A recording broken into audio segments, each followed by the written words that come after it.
dans la salle. Et puis c'est un moment de réelle convivialité, de discussion, d'échange. Voilà pour moi ce que c'est qu'une agora. Le débat a été, il y a eu des réponses. Ce que j'ai surtout bien aimé, c'est le passage du bâton. Je pense que cette chose-là, on devrait la mettre à nos politiques. Quand on a le bâton, on peut parler. Si on ne l'a pas, on ne parle pas. Ce soir, grâce à l'intermédiaire des Jolis Mômes, comme l'année dernière, les choses se sont très bien passées. On a pu échanger et on a pu bâtir des projets et bâtir l'avenir de notre territoire en collaboration élus-population. Attention à toi, on quitte le centre-ville.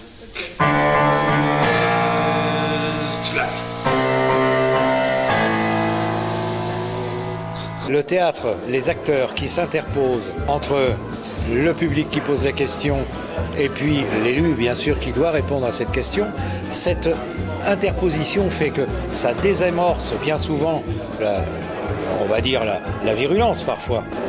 Par la proposition, par le jeu des acteurs, eh bien, ça fait sourire, ça détend, et puis l'élu répond de façon détendue. Ici, on est capable de se parler avec le sourire grâce à l'interposition des acteurs, au jeu des acteurs. Et ça, c'est important. Quels sont vos projets pour l'avenir ? En même temps, la partie théâtre, c'est ça justement, que ce soit pas violent et que ça détende un peu l'atmosphère.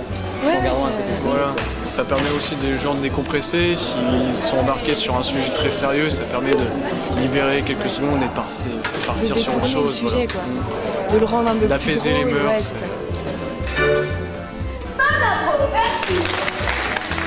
Scène d'improvisation avec de la musique constitue, à mon avis, une aide à l'improvisation pour eux, tout simplement.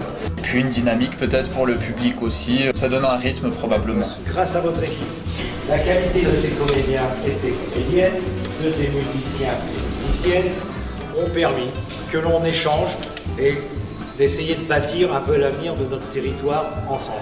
Ça, c'est le plus important.